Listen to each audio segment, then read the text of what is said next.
Well, today I'm starting a series. I don't know how long it's going to take, but when I start a series, I also want to let you know you got to give me some leeway, because if ever, any time within that series, I feel like the Lord's giving me a message on something else I got to talk about. Don't say, you lied, you said you were going to do this. So I'm trying to be obedient to the Holy Spirit whenever I can, if there's something else that's going to interrupt this. But my series that I want to talk about is, you may have heard of it, it's called the Bible. Now, did you know that there's 5 major world religions? And each one of these 5 major world religions have their own book that they claim God spoke to them through this book. And that's what they base their teachings and their beliefs on. Hinduism, which has no founder, which I believe it was actually Nimrod, but that's a whole other story in itself. They have the book, the Bhagavad Gita. That is their Bible. The Muslims, who Siddhartha Gautama was a Hindu, then became the first Buddha and created Buddhism, they have the I Ching. And then there's this character by the name of Muhammad, who said Gabriel came and gave him these this citation. The word Quran means to recite, and their Bible is called the Quran. Now, Judaism, the Jews, they have the Old Testament, and they say the God of Abraham, Isaac, and Jacob gave them that book. Us Christians, we have the Old Testament plus the New Testament, and we also agree that the God of Abraham, Isaac, and Jacob gave us this book, but he fulfilled it in the New Testament with Jesus, the Messiah. See, us and the Jews are very close, except they're still waiting for their Messiah, where us Christians, we believe the Messiah has come, and his name is Jesus. So each religion, for lack of a better term, has their own book. Now, if we're going to compare book to book, the Bible, and when I say the Bible, I refer to the Old and New Testaments, from Genesis to Malachi, a 400-year gap, then Matthew to Revelation. That book took over 1,600 years to write.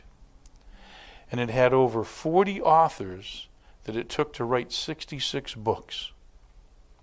Now, most of these authors didn't even know each other. Malachi, who wrote the last book in the Old Testament, he didn't know Moses, never met him. Isaiah never met King David. And these authors, most of them didn't even know each other. And the Bible is the most archaeologically accurate book. If you read the Book of Mormon, that Joseph Smith said 2 angels gave him these golden tablets. You read the Book of Mormon, I'll give you $100 if you can show me any evidence that the Nephites ever lived anywhere. Find some Nephite money. You can't, because they never existed. It's made up. But we can take you to the Holy Land, and we can show you where Jericho was. We can show you where Capernaum was. We can show you where the Sea of Galilee is. We can show you all these places. So archaeologically, the Bible is the most accurate. I don't have time to go into it right now, but I will later. Prophetically, there's no other book in existence that can foretell things to come in the future that has been 100, not 90, not 80, but 100% accurate, like the Bible. So what I want to do is I'm going to break down the Bible into the 2 categories.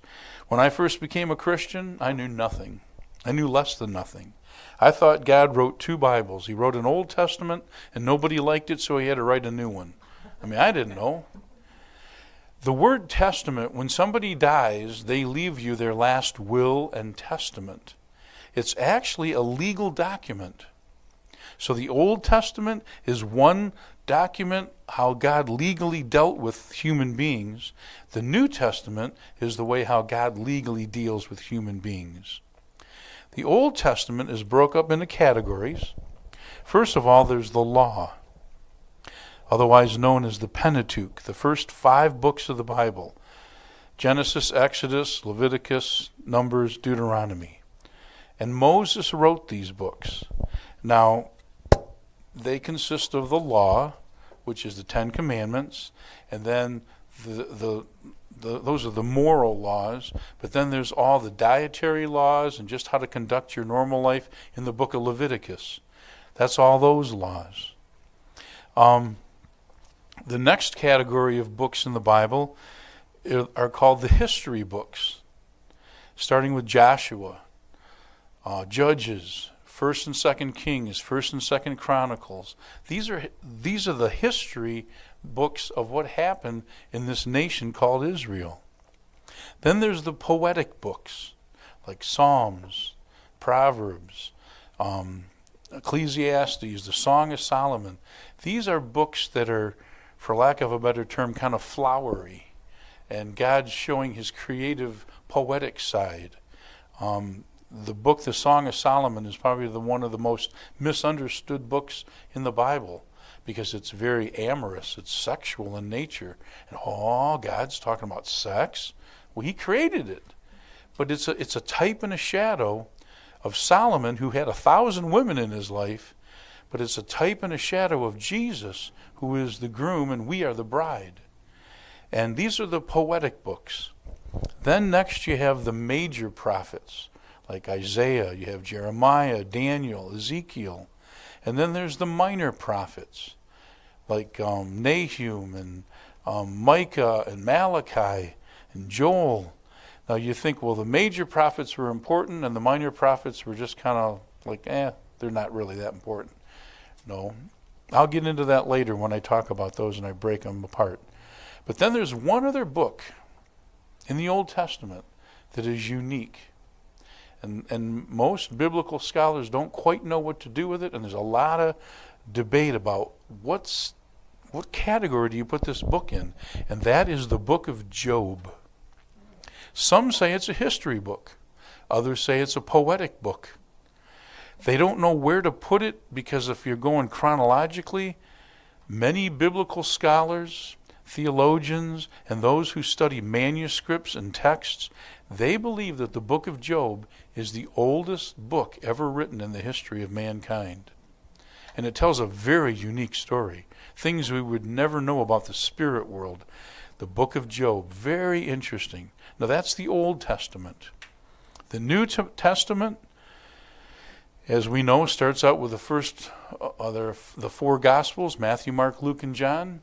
And that is the story of Jesus, told 4 different angles. Now, the interesting thing with the New Testament, whereas in the Old Testament, a lot of those authors didn't know each other. But everybody in the New Testament knew each other. Matthew, Mark, Luke, and John, they all knew each other. John, Peter, James, Jude, they all knew each other. And of course, everybody knew Paul. They didn't like him at first. And he was a hard character to get along with even after he got saved, but everybody knew Paul. They all knew each other.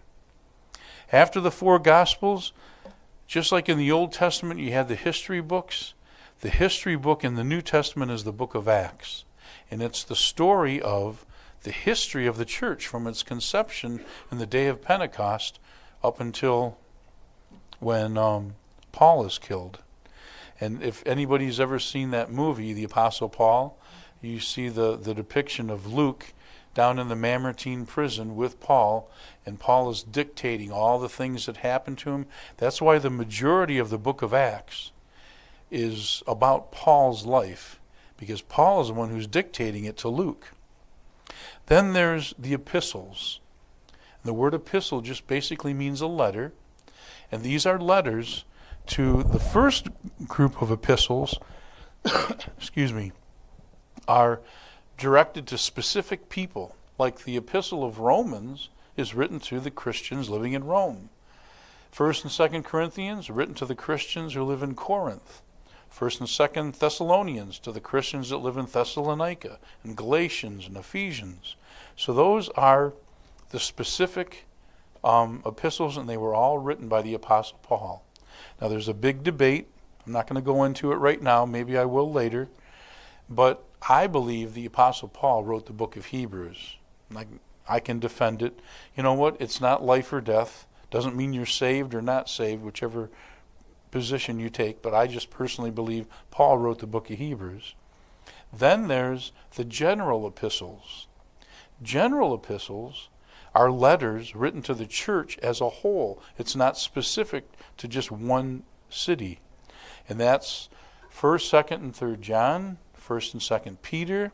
Then there's James and there's Jude.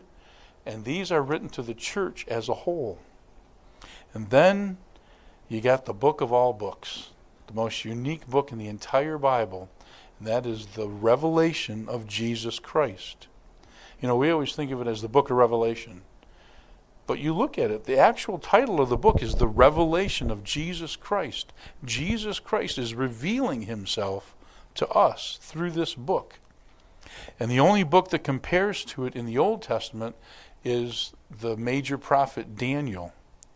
And if you want to get a better understanding of Revelation, read Daniel.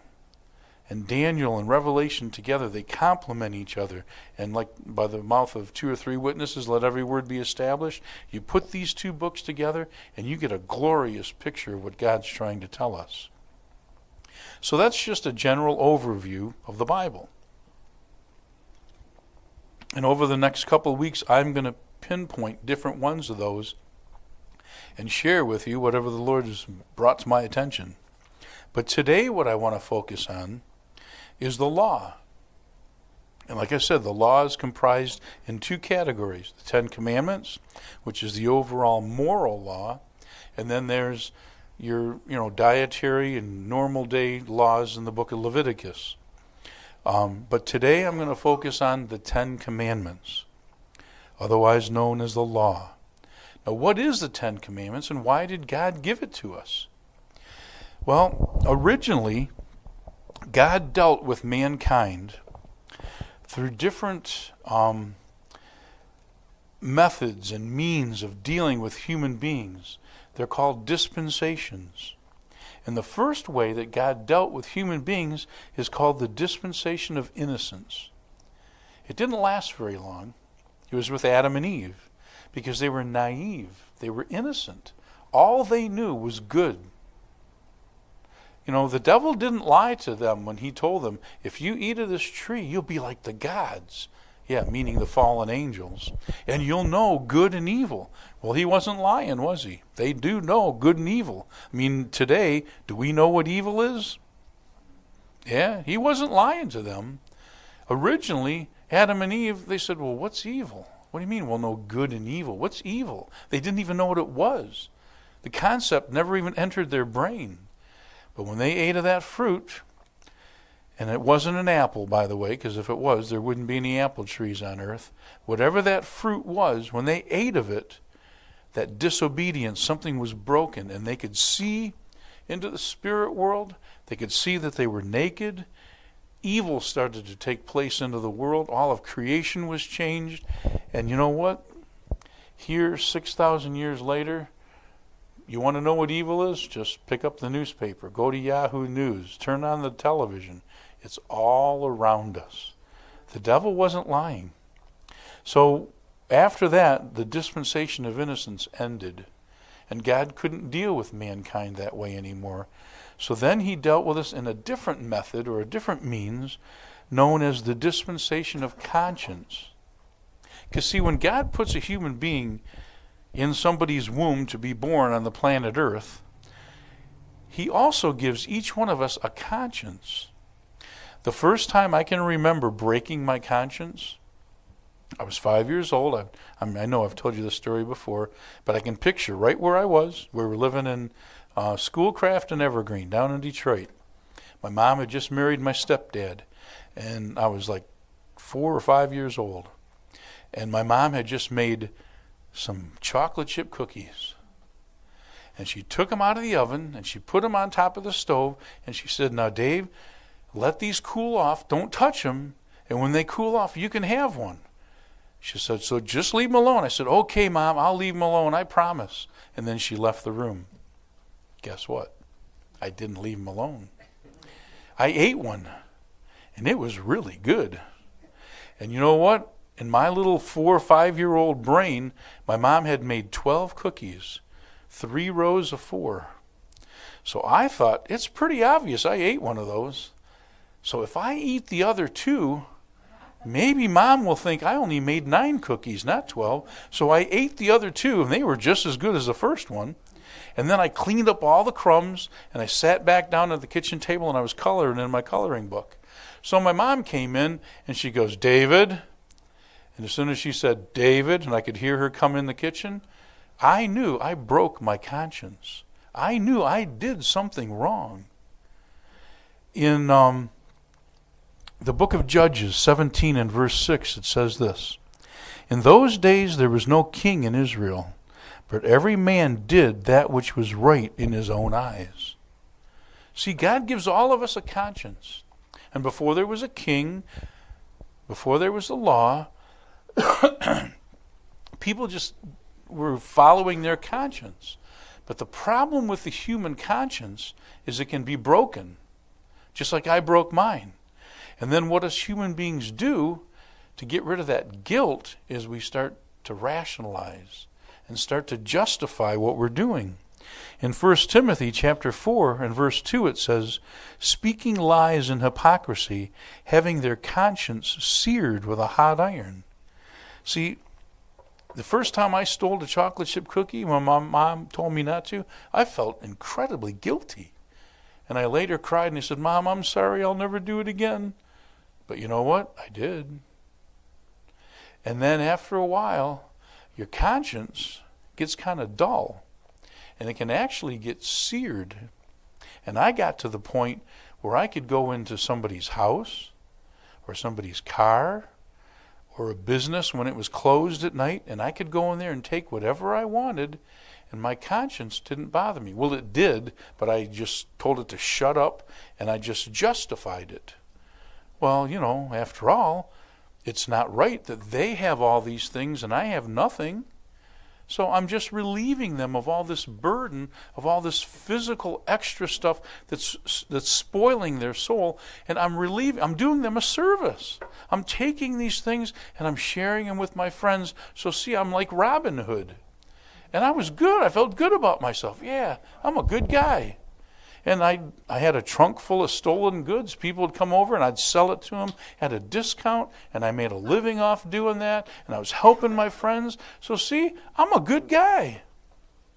Isn't it amazing how we can justify things? But the problem is, it goes beyond that. In Romans 1:28, and even as they did not like to retain God in their knowledge, God gave them over to a reprobate mind, to do those things which are not convenient. The word reprobate means detestable. If you keep squelching your conscience and justifying things, eventually you can get to the point where you have no knowledge of what's good or evil anymore, and your mind, your thinking becomes detestable. For example, we hear about it all the time. I can't even imagine going so deep down this dark tunnel that you can get to the place where you can capture some child from their mom and dad's home and then sell them into slavery and put that money in your pocket and sleep like a baby that night. That's reprobate. That's detestable. But see, that's the problem God has with human beings. That we can justify, we can go down that rabbit hole, we can go as deep and as dark as we want to. So God had to help us. And then he ended the dispensation of conscience, and he then started the dispensation of law, which consists of the 10 Commandments. Now, the law was not given to save us, because the law can't save anybody. Actually, what the law is it's a plumb line. I've told you this example before. Like when we built that wall, remember, Jake? When we built that wall? Remember, Rick? Putting those beams in here? Remember all that stuff we did? When we built that wall, we didn't want it to lean like this. Now, you could get one person and say, yeah, that looks good to me. And then you can get someone else and they'd say, yeah, that looks good to me. And then you can get me and I'd say, what wall? I don't see no wall. everybody's got a different point of view. So what you would use, in the old days, they had something called a plumb line. You would tie off this string, like let's say in one of the joists of the ceiling, and you would drop this string on a heavy weight, and it would always go straight up and down following the law of gravity. And then you would build your wall according to that plumb line. Well, nowadays, people don't use plumb lines. They use a level with a bubble in it. And you put that level up there and you say, oh yeah, it's straight now. Everybody's eye may look at it different, but that bubble is always right. So what the law is the law is our bubble. The law is our plumb line.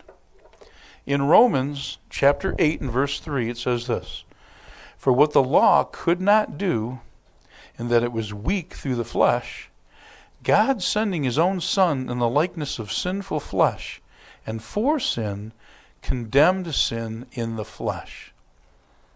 What is it the law couldn't do? The law couldn't save us. The law couldn't help us. Because it's weak through our flesh.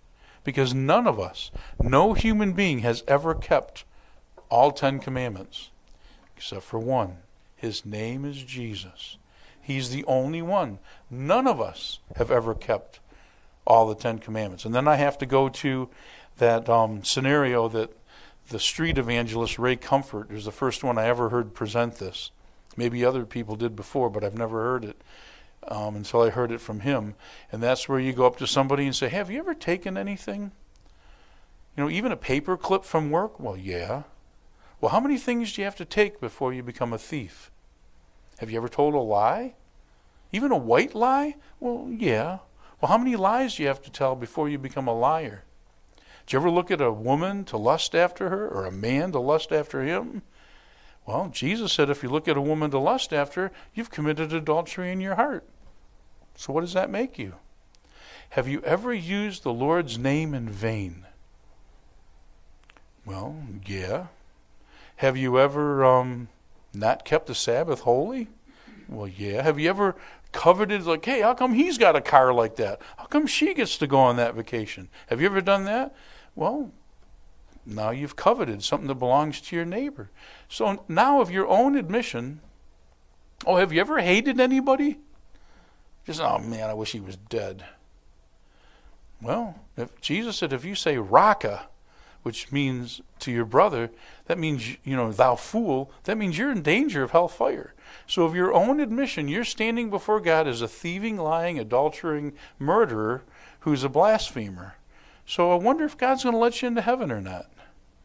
And we all go, uh-oh, I'm in big trouble. See, the law can't save anybody. All the law can do is tell us, your wall's crooked, you need to straighten it out.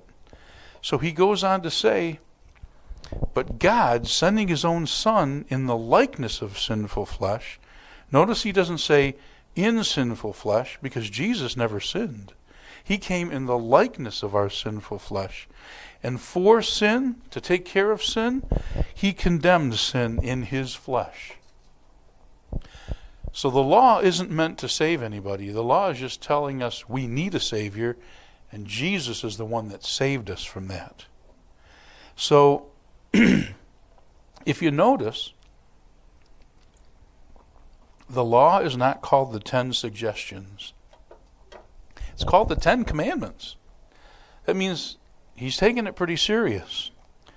Now, we talked on Wednesday night about the word commandment, and that gives you, kind of the creeps, like commandment. I don't want anyone commanding me. That sounds like, so there's no hope in that, boy. I broke a commandment. I'm dead meat. I'm gone. But you got to think of it differently. When you are meeting somebody, you're dating someone for the first time, you let them know what you like. I don't like those kind of movies. I don't want to go to that kind of restaurant. I don't like driving with the windows down. I like to go to the beach. I don't like to go to the mountains. You tell people what you like and don't like so that they can hang around with you and have fellowship with you. When we're young and we're dating somebody, a lot of times we put on airs and make them think we're something that we're not, just trying to, that person I really like, I want them to like me, so I'll make them think I like what they like, just so that they'll like me. That never works. It doesn't last for very long. One good thing about getting older is you don't care. this is who I am. I am what I am. I'm not going to try to put on airs and try to impress anybody. If you don't like me, well, I'm sorry. I like you. But if you don't like me, I'm not going to change and pretend to be something I'm not. Well, that's what the commandments are. That's God saying to us, I want to hang around with you. But these are my rules if you want to hang around with me. These are the things I like, and these are the things I don't like. And it's just his guidelines in showing us how we can hang around with him. You know, we all tell people how we can be treated. You know, by your demeanor and your personality, you let people know if, you know, hey, this far or no farther, you ain't crossing my barriers. Or, oh yeah, okay, whatever you want, I'll lay down and be your doormat. You know, we teach people how they can treat us. Well, God's letting us know in his commandments, this is how I am. You want to have a relationship with me? I want to have a relationship with you. But guess what? These are my rules. This is what I like. This is what I don't like. And, you know, with the word commandments, we always think, well, God is a killjoy. He's always trying to spoil our fun. But think of the words commandment as our boundaries, our guidelines, our safety. I'll say this real quick for those of you that are on here on Wednesday. You heard this before. But you know the story about the school that took a bus full of kids out in the field away from school to a big playground, and they had all the best school playground equipment available, and they let the kids off the bus and they said, go play. And the kids ran on there and they went on the swings for a little while, then they went on the slides. But they noticed when they went from one toy to the next, they kind of held on to each other and they looked around, is it safe? Then they go play on the merry-go-round. Then they get together, then they go play on the slide. And then they would all together huddle together and go back to the bus. They went to school. A month later, they took the same exact kids in the same exact bus to the same exact field to the same exact playground equipment, only this time they put a fence around it. And those kids, one by one, ran out of the bus, and they would run from one toy to the next, and they would even run and put their fingers against the chain link fence and push on it and bounce off, and then they just go run off and play. And what they discovered from this is us human beings, when we know what our boundaries are, we actually feel safer. We feel more protected. And what God's doing, he's not trying to spoil our fun. He's just trying to protect us. And he's saying, these are your boundaries. If you stay within this boundary line, you're going to be happy and healthy, and your life is going to be much better, much more productive. The 10 Commandments. Now, there's a variation of it, but basically the 10 Commandments are in all the other teachings of the other so-called Bibles. The Bhagavad Gita, the I Ching, and the Quran. Now, there's so much other stuff wrapped around it that we do not agree with at all, but the basics, because the 10 Commandments are the fabric of a healthy society. If you have a society where people aren't killing each other, they're not stealing from each other, they're not wife swapping and husband swapping every 5 minutes, they're not stealing what the other person has, they're not lying about each other, guess what? That's a healthy society. You look throughout civilizations in the history, when civilizations start out and they basically following the 10 Commandments, they start to prosper, they start to bloom.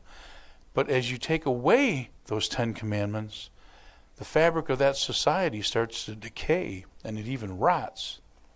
And the sad thing, in our country, which I know there was a lot of factions that started the beginning of this country, but there were many that started it on the Judeo-Christian ethic, and the 10 Commandments are being taken out of our society. Now, they'll never be taken out of my heart, but as a society, they're being taken out. And I've told you before, there's a company. I'm going to try to find the name of this company.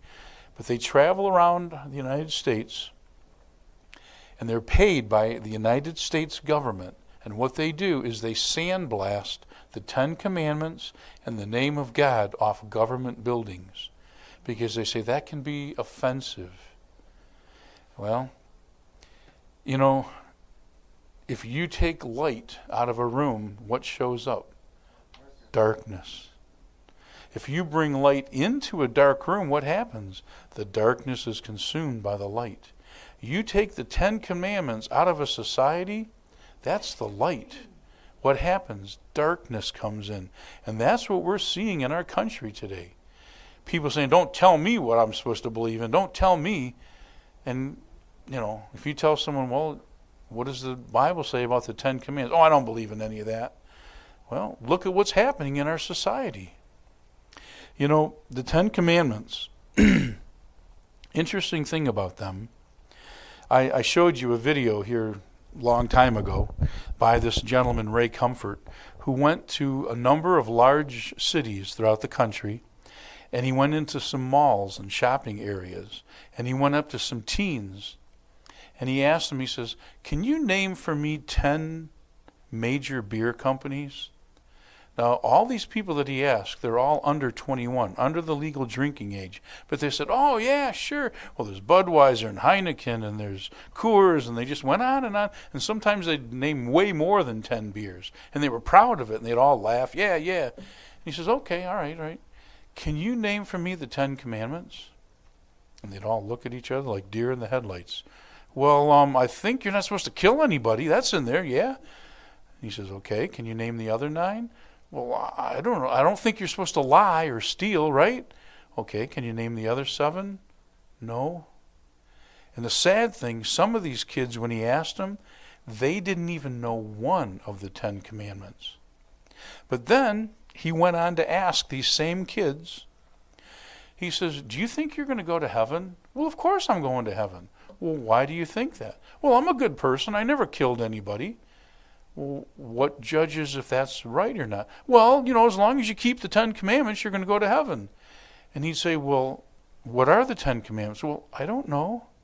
So let me get this right. As long as you keep some laws that you don't know what they are, you're going to heaven? And it's sad. But that's our world today. The 10 Commandments, we think of as a negative, and like God's spoiling our fun. They're our protection. So, talk is cheap. What are the 10 Commandments? I'm going to go through them because I don't want anyone here to ever be said, I don't know what the 10 Commandments are. Write this down. You want to find them? You want to know where they're at? They're in the book of Exodus, chapter 20, verses 2 through 17. Those are the 10 Commandments. If you ever want to know what they are. So, in verse 2, he starts out by saying, I am the Lord thy God, which have brought thee out of the land of Egypt, out of the house of bondage. So God's saying, I'm the one that delivered you. I'm a good God. I took care of you. Now I'm going to give you some guidelines, some rules to live by, so that you can have a healthy society and healthy families. The first one, thou shalt have no other gods before me. Now, I don't think that's too much to ask, do you? How many other gods helped them to escape the bondage of Egypt? How many other gods opened the Red Sea for them to escape the Egyptian army? He said, so just worship me. I'm the one God. Don't worship any other gods.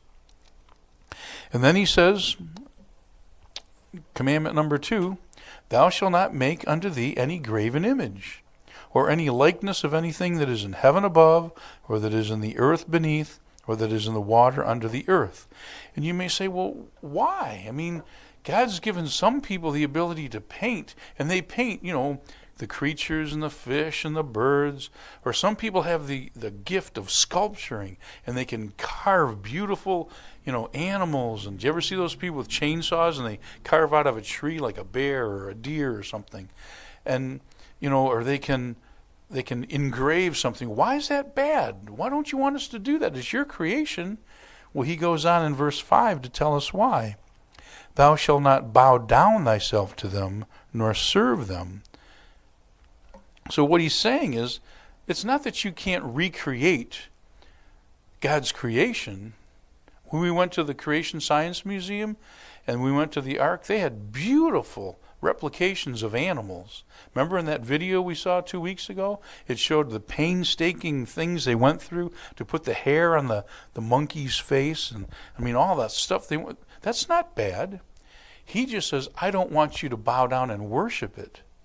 Because like the Philistines that worshiped the god Dagon was kind of like a human body but with a head of a dog or a dragon. And then Baal is the shape of a bull, and Ashtaroth is a giant owl. So God created, dinosaurs that back then they called dragons. God created bulls, and he created owls. But he just doesn't want people to bow down and worship them. In other words, don't ever worship the creation. Worship the Creator. That's all he's saying.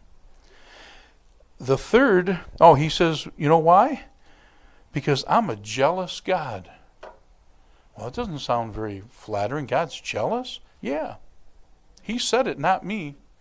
If you were going out with somebody and you were thinking about maybe asking that person to marry you, or you were thinking he was going to ask you to marry him, or you're getting really close, and then he says, well, I can't come over because I'm going out with Mary Lou tonight. Would you say, okay, we'll have a good time? You're going to be jealous. That's how we are. That's human. I want you for myself. And that's what God is saying. I want you for myself. All God wants from us, he doesn't want your house, your clothes, your car, your boat. He doesn't want, all he wants from you is your heart. He's jealous. Because if you've got somebody's heart, you've got everything. Then he goes on to say, thou shalt not take the name of the Lord thy God in vain. For the Lord will not hold him guiltless that taketh his name in vain. You know how Solomon says in Ecclesiastes, vanity of vanities, all is vanity. When you take something in vain, that means you make it light or worthless or not that important. So like when you hit your thumb with a hammer and you go, Jesus Christ. When you say that, every angel in God's kingdom is standing at attention. You, a human being created in the image of God, have just invoked the name of the God Most High, the Commander-in-Chief. What do you want me to do? What are your commands? Nothing. But when you, one of us, we just say, Jesus Christ, same name, same syllables, same words, it means something to us. We're not taking that name in vain. When some people get mad, they say, well, God damn it. Oh, Pastor Dave swore. Why? The word God's in the Bible, so is the word damn. But when somebody says, God damn it, you are asking the creator of the universe to damn someone or something. We're never supposed to say that. We're supposed to say, God bless them. When you use those words and you take it lightly, like, it doesn't mean anything, you're taking the Lord's name in vain. And if I said, I hit my thumb with a hammer and I go, Rick Post. And Rick's going to say, what are you talking about? Or I get run over by a car and they go, Steve Hemmer. Oh. They're going to go, what are you talking about? And isn't it interesting? I preached about this a long time ago. I should probably do it again sometime. Why people say the things they do and what are considered curse words. And why? Did you notice that most curse words are blasphemy? Because that's the way the devil wants us to use the Lord's name in vain. He then goes on to say, remember the Sabbath day to keep it holy. 6 days shalt thou labor and do all thy work. But the seventh day is the Sabbath of the Lord thy God. In it thou shalt not do any work. So there's a day, a Sabbath. God rested on the seventh day, not because he was tired, but God created rest. And he wants us. He created us. He knows if the human body works hard for 6 days and takes a day off, we recover. And then on the 8th day, 8 is the number of new beginnings, we start a whole new week, and we're rejuvenated and ready to go back to work. Unfortunately, in the world we live in today, that's hard for people to do that. You know, the Seventh-day Adventists, they think all of us are sinning. We're sinning every week by not obeying that, because they believe that the Sabbath, which really was the seventh day of the week, which is Saturday. So if we don't have our day of worship on Saturday, we're breaking that commandment. But in the book of Acts, it says that the disciples met on the first day of the week when the Lord was resurrected to pray and to break bread. So today is the first day of the week, and we're his disciples, and we're gathering together to pray and to break bread and to talk about the goodness of God. In the book of Colossians, it says, "Let no man judge you on how you will keep your Sabbaths." Just make sure you have a Sabbath. Now, like I work, last week I worked 7 days in a row. This week I did have yesterday off. Yesterday was my Sabbath. I work pretty hard on Sundays. This is one of my busiest days of the week. But have a Sabbath and keep it holy, and a time you can be set apart to be with your God. Now, then he goes on to say, "Honor thy father and thy mother, that thy days may be long upon the land which the Lord thy God giveth thee." Now you may say, yeah, well, what if my dad was a scoundrel? Or what if my mom never said she loved me? Or some people never met their mom and dad. Or what about me? I had 5 dads. Which one am I supposed to honor? All that is saying is, give them respect. God used these 2 human beings to bring you into this earth. And you may say, well, they don't deserve respect. Let me ask you a question. Do you work anywhere? Or did you ever work anywhere? Well, did you pay your boss respect? No, I hated his guts. He was a bum, but did you treat him with respect because you wanted to keep that job and get paid at the end of the week? Well, if this person deserves that much respect, so should your mother and father. Doesn't mean you have to agree with everything they say or do. And it doesn't mean that you have to, have these warm goosebump feelings about them. It just means you honor them. And when you honor somebody, you forgive them. You've heard my stories about me and my stepdad, and, we had our knockdown dragouts, but I forgave him, and he forgave me, and he's in heaven now. And I honor him because he was my stepfather. And he did put a roof over my head most of the time, except when he kicked me out. And my real father, I didn't meet him till I was 28 years old. Then I didn't see him again till I was 56. But I honor him. So if you want to live a long life, and what's that got to do with anything? Because if you go through life all bound up and tied in a knot because my mother never loved me, well, then you can get to go on Oprah and tell everybody how bad your life was. Or you can just forgive and move on. And when you forgive people, inside everything just starts to work better. When people are all angry and tied up in a knot, guess what? They develop an ulcer. Your adrenal glands are 2 little hats that sit on top of your kidneys. And you know what they do? When you're under stress, they secrete a hormone that tells the rest of your body, just calm down, everything's going to be okay. But when you get so stressed out, your adrenal glands get blown, like turning up a speaker on a stereo so loud you blow the speakers. You have no way to cause your body to soothe and to ease. So you know what? Just forgive everybody. It ain't worth it. Just forgive them.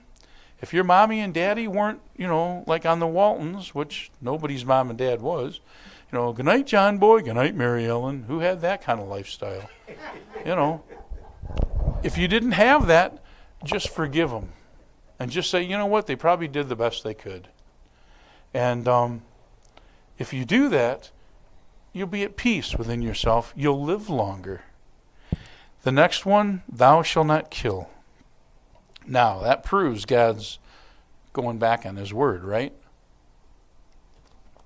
Because he tells us not to kill, but then he tells Joshua to go into a town and kill everybody, even the babies.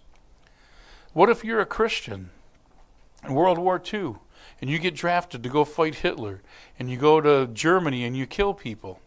Are you breaking that commandment? God used to have a law so that when somebody did certain things wrong in the book of Leviticus, you'd take stones and you would stone them to death. You would kill them. I thought God says, thou shalt not kill. But see, there's a difference between killing and murdering. Murder means to shed innocent blood, like Cain did to Abel.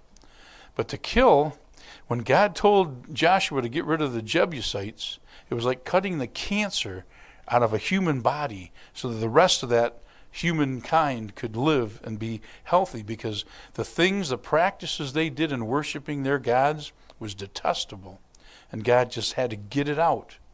So there's a difference. We're not supposed to get mad and kill innocent people, and I don't want to kill anybody.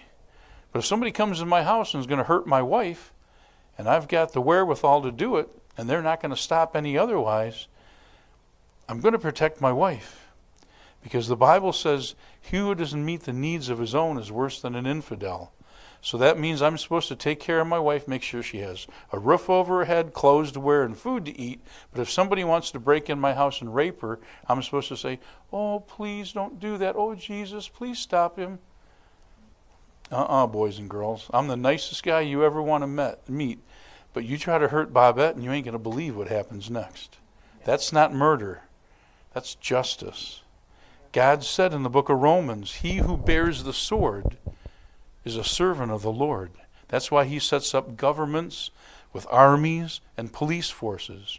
If you're a Christian cop and you go out on the beat and somebody robs a 7-Eleven and shoots that shop owner and runs away and you shoot him, are you now guilty of breaking this? No, there's a difference. Never the shedding of innocent blood. But unfortunately, in this world of sin and evil that we live in, some people, like an Adolf Hitler, can only be stopped one way. Thou shalt not commit adultery. If two people are married and they have a sexual relationship with someone else, that's called adultery. If two people are not married and they have a sexual relationship, that's called fornication. They're all within the same format here. What he's saying is, only express yourself sexually with someone you're married to of the opposite sex, I have to say nowadays. But there's a problem, because Jesus said, if a man looks at a woman to lust after her, he's committed adultery in his heart. Now, ladies, I don't want to shock you, but every man in this room has done that, myself included. Because you know what? God made you women really look good. And every single man thinks that way. We have to protect our heart so that we don't, but that's a challenge that every man has to fight. But you see, men, we get stimulated through the eye gates. That's why, ladies, when you dress a certain way, it's hard for men to not look. Women get stimulated through the ear gates, what they hear. So for a man, pornography might be a temptation. For women, all these love stories and these harlequin romances, and the man with the bulging biceps on the white horse comes and rescues her and takes her away. That's pornography for a woman. Because what is adultery? To have a sexual relationship with someone you're not married to. And you watch all these love stories and everybody looks so good. Their teeth are so white. Nobody's ever fat. They all got their hair. And then you look at your bum of a husband come walking in and you say, man, I wish I could be with that guy. That's adultery. I'm sorry, ladies. So, yes, us guys, we have our challenges. But so do you ladies. You know what? Jesus, he hung around with prostitutes, with publicans, with sinners, but he never had a part of it. Because he could look past the human flesh and see the soul and the spirit. Now, I'm sorry, I'm just going to say it to you, but we're all adults here. Did you ever see a beautiful 20-year-old woman naked? Did you ever see a beautiful 95-year-old woman naked? Same woman. Little time has gone past. But see, that's what Jesus did. Jesus knew that this flesh is beautiful because he created it. Everything was made by him, and the things that were not made. But he looks past that into the soul. Because if I meet some woman and I say, ooh, wow, I want to have a relationship with her physically, first of all, I broke my relationship with God. Then I broke my relationship with Bobette, and I broke her heart. And then so many people that look up to me and respect me, I broke that relationship and I lost their respect. And I had this great, wonderful experience for an hour or two with this woman. And then I destroyed her life as well. But if there's this beautiful woman and I become her friend, and I even lead her to Jesus, now we can have an ongoing relationship forever, and it's not going to hurt anybody. And it's the same way with women. When you meet some guy, oh, look at the car he drives. Look where he goes on vacation. He smells so good. He's got all his hair. He wears a nice suit. And they say, oh, I wish he was mine. Same scenario. You can go be with him, but you just broke your husband's heart. Everybody that's looking up to you, if you have children, they're going to go, my mom did that? But if you make him your friend and lead him to Jesus, now he can be friends forever. When we get to heaven, Jesus said in heaven there's no marriage or giving in marriage. We shall be like the angels. I don't know all of what that means, but I can be friends with everybody, no matter what sex you are, throughout eternity, and it's going to be pure and it's going to be holy, because the soulish spiritual connection is even more satisfying than the physical connection. And if you don't believe me, ask Jim Baker, because he said he was with Jessica Hahn for 15 minutes and it ruined his life. If he would have got her saved and became her friend and became her pastor, they could be friends forever with a perfect, pure, and holy relationship. The next one, thou shalt not steal. Any part of that you don't understand? If it ain't yours, don't take it. Now, if you see something that belongs to somebody else and you want it, you know how you can protect yourself? Just go up to that person and say, hey, I really like that. Can I have it? And if they say, yeah, go ahead, you're not stealing. But if you go up and say, hey, can I have that? And they say, no, then leave it alone and get your own. It's that simple. First time I ever stole anything, other than the chocolate chip cookies from my mom, I had a friend named Danny Muirhead. And I was living in that same house down in Detroit on Schoolcraft and Evergreen. And Danny Muirhead, I don't know where he got this, but his dad bought him like those really big goofy sunglasses and a red nose that clowns wear, and these big rubber shoes that you could put your shoes in so it looked like you were a clown. And he had this giant cigar that he would put in his mouth, and he'd run around and act like a clown. And I thought that was the coolest thing, and I wanted that. I'd never seen it before. Well, one day I went over to Danny Muirhead's house to play, and I knew I had to be home for a certain time for dinner from my mom. Well, it was winter time, so I had a coat on. I took that rubber cigar and I stuck it in the pocket of my coat, and I came home. So when I came home, I was showing it to my sister, and my sister's like about 2 years old. She couldn't have cared less. But my mom says, where'd you get that? Oh, Danny, he gave it to me. So my mom called over there and said, Danny didn't give it to you. So I had to go back, and I had to give it back to him, apologize to him and his mom, and I was utterly embarrassed. But it didn't stop me. If it ain't yours, don't take it. It's that simple. And if it's that important to you, pray and ask Jesus to help you get one of your own. That way you have a clear conscience. It's just not worth it. And then, thou shalt not bear false witness against thy neighbor, which means don't lie. The funny thing about lies, nobody ever lies to say, I used to be a bank robber and a heroin addict, and I killed a bus full of nuns, when you didn't. Because you don't want people to think less of you. You say, well, I was once the president of Ethiopia, and I once owned half of Africa. Lies are always to make people look better. Why? Because we want to impress people. If you just get rid of that thought and that idea of wanting to impress people, most lies will go away. Or you're trying to get out of something you did wrong. But it says here, the don't bear false witness against your neighbor.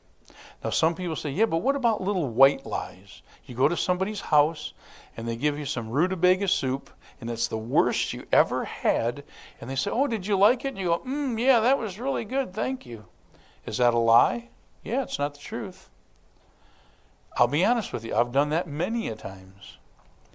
And what about the people in Nazi Germany? That you're hiding Jews in your attic, and the Nazis come in and they say, do you have any Jews in this house? And you go, nope, not me. Isn't that a lie? Is it a white lie? Well, I didn't notice anywhere here where it says, thou shalt not bear black witnesses against your neighbor, but white witnesses are okay. You know, white lies, black lies. A lie is a lie. But when you're in a situation like that, all I can say is pray. Pray that God can give you other means. Well, did you like my rutabaga soup? Well, you know what? I'll be honest with you.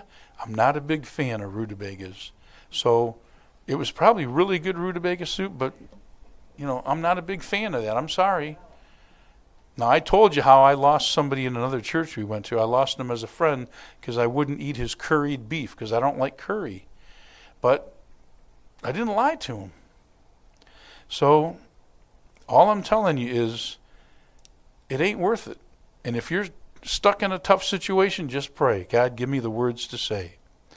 And then finally, the 10th commandment. Thou shalt not covet thy neighbor's house, covet his neighbor's wife, manservant, maidservant, his ox, his ass, or anything that is thy neighbor's. Not covet. The word covet means to desire something that belongs to somebody else. Well, that totally destroys the American ethic of keeping up with the Joneses. That's just about every marketing ploy by Wall Street and Madison Avenue trying to get you to say, you're not sexy unless you drive this car. You're not happy unless you live in this house. You're not successful unless you go here for vacation. Just drawing and playing on our covetability. And God says, don't do that. Be happy with what you're given. If you want more, pray and ask Him to help you have more. But if you don't worry about me coveting what belongs to you, you can go on vacation and ask me to keep an eye on your house and not say, I wonder if when I'm gone, if Dave's going to take my stamp collection. I promise I won't covet your stamp collection. But you know what I'm getting at. So don't do that. Now, these 10 commandments, I'm almost done, I promise. Jesus says in Matthew 5:17, do not think that I have come to abolish the law or the prophets. I have not come to abolish them, but to fulfill them. Because now, since Jesus came, God doesn't deal with us anymore during the dispensation of law. He deals with us through the dispensation of grace. That's why so many atrocities go on in this world, and we say, God, why don't you do something? Because it's His grace. What Peter said, God is not lack in His promises as some count slackness, but He's long-suffering, wishing that none would perish, no, not one. God's just looking the other way and stretching things out as long as possible because He wants everybody to have a chance to repent and get into the ark before it starts raining. And that ark is Jesus. So Jesus says, I didn't come to abolish the law. The law still exists. That standard is still there, but I came to fulfill it. I fulfilled all those things. In Matthew 22, verses 37 through 40, Jesus went to Simon the Pharisee's house. And Simon's thinking, I'll trick Jesus. I'll get him, caught in some kind of predicament here and try to see how he squirms his way out of it. And he says, okay, Rabbi, great teacher that you are, what is the greatest of all the commandments? Thinking he's going to say, keep the Sabbath holy or don't lie. And he said, well, what about the other ones? So you can't trick Jesus. So this is what he said. And in answering him, he did a favor for us. Jesus said unto him, thou shalt love the Lord thy God with all thy heart and with all thy soul and with all thy mind. This is the first and great commandment. And the second is like unto it. Thou shalt love thy neighbor as thyself. On these two commandments hang all the law and the prophets. What Jesus is doing right there, he told them that they're all equal. There's no greater one or the other. But what he did is he condensed all 10 commandments into 2. So if somebody asks you, what are the 10 commandments, and you can't remember them all, just do these 2. Love God with all my heart, soul, mind, and strength, and I got to love my neighbor as much as I love myself.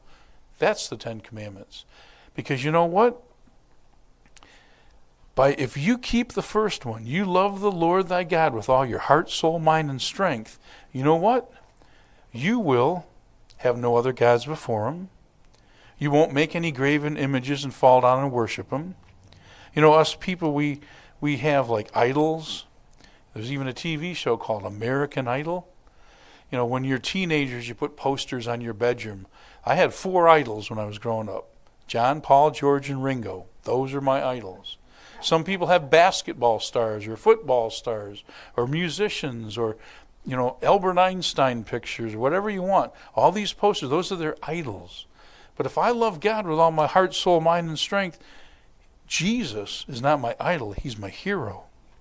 And you know what? If I love him with all my heart, soul, mind, and strength, I'm never going to use his name in vain.